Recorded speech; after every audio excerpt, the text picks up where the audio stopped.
During my career, I was very fortunate to play with a lot of wonderful players from the 60s, Hall of Famers, Johnny Bauer, Bobby Bond. You can just keep going down the list. And they sort of showed me the way because they gave back to the community as when they were professionals. And so I started to realize that this is something that I should be doing once I got myself established as a player in this city.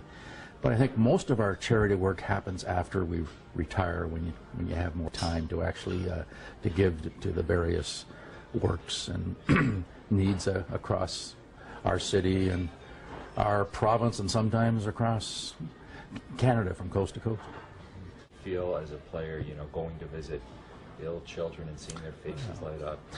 Well, those were always very special days. The visit to Sick Kids Hospital, which is happening today with Matt Sundin and the players, but it also occurred when I was playing with the Leafs, and it was sort of a high and a low type of day to see what these young children have to go through on a daily basis, as well as their parents, of course, and brothers and sisters.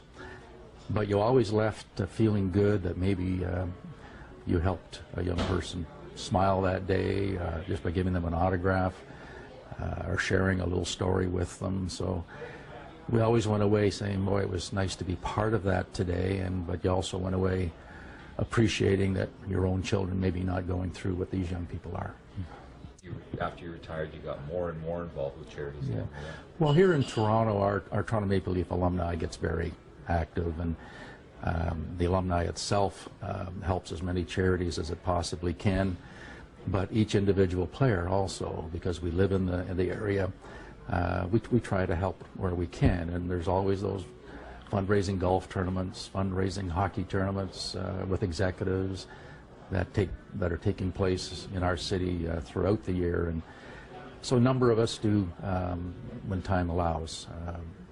Some of the fellows work full-time, I work full-time, so you got to be very careful, but we try to help wherever we possibly can. And I think over the years we've been very fortunate to help a lot of great charities in the city raise funds, and just by being there supporting it.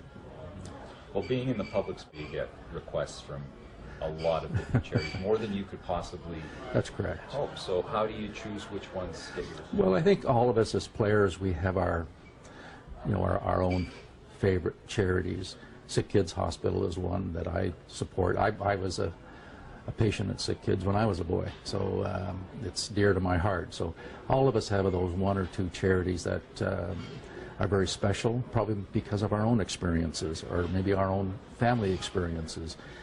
But then, again, as I said, when you have the time, then you want to also be involved in the other very worthwhile charities in this city, like Big Brothers, Big Sisters. You can go down the list. But you have to be selective. Unfortunately, we can't do them all. But fortunately, again, the fortunate thing here in Toronto is we have a very active alumni. Probably out of the 240 players that are part of our alumni, probably 200 of those players live within an hour or so of Toronto. So we maybe share the burden a little bit, if you want to call it a burden. I don't believe it is. So, I mean, athletes make a lot of money, and they give back a lot of money. Do they have to be encouraged to do that, or is that something they just... I mean, well, the athletes today make a lot of money, right? But I don't think they have to be encouraged. It was sort of an unwritten clause in my contract, Ron. We expect you to, particularly when I was a player, we expect you to go out and help out with the local hockey banquets. And it wasn't put in our contracts, but it was an unwritten clause, and you just followed the lead of the other guys on the team, the veterans who were doing this. So that's where I got my schooling from. That wow, this is something I should be doing. And then you get out there and you start to enjoy it. You start to say, hey, it's nice to contribute to these causes, and see at the end of the night when they announce we've raised $100,000 for Sick Kids Hospital tonight, or Big Brothers, Big Sisters, Ronald McDonald House. I mean, we're aware of the many wonderful charities that are here in Toronto. That's a pretty good feeling when you drive home that you've been part of something very special. Ron, and I mentioned to you I've got to a point now where I have my own foundation. And I did that for a number of reasons. One, just a passion. But by running my own events, and I know that my sponsors and my volunteers make those events happen, I know I'm able to raise funds, and through my advisory board, we can make a decision on where the funds should go. And kids' charities are one of our main components. And I think one of the great things about this organization, it doesn't just tell you that you have to give money. It tells you that there are so many different ways that you can That's right. help, by like raising awareness, going and talking to people. Yes, just getting more volunteers on board is one way. Just sharing the passion of the charity is another way. I mean, the Heart and Stroke Foundation, I mean, we can go, the list is a mile long of great causes in our city, and we need to make sure there's an awareness that there are some charities that don't get the publicity maybe that others do, but still really need help. A good example, I'll just use an example. I'm a patron of a charity called Ability Online, and it doesn't get a lot of exposure, a lot of promotion, but extremely important charity. Basically what it does, it provides a computer to a child who is ill and cannot interact with other children. They have to be basically confined to their home, but through the computer and the internet, they get these children to interact with each other, and it makes them feel very, very special when they can talk to a friend and share experiences. And but there's an example of a charity that needs help, doesn't have the high profile, so that's one of the reasons I got on board as a patron, to help them raise the funds that they've required.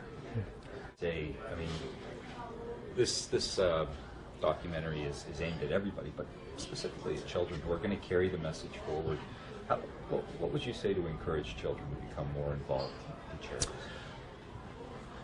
Well, I think I have found in my life, and I've been very fortunate from the world perspective to play on a Stanley Cup team, to represent Canada in the Great Summit Series in '72, and just to become a Toronto Maple Leaf and professional hockey player. I've enjoyed some very big highs in my life, and I'm very, very thankful for that. But I think some of my most enjoyable times, though, is when I've had an opportunity to give back. And I think that makes us complete as people. Sure, we want to be successful in our careers, but I think we become true citizens, complete people, if you like, when we can maybe use our successes, use our influence to help others. And I think that's so important, to give back. And when it's all said and done, at the end of the day, that's probably the most important thing we can ever accomplish.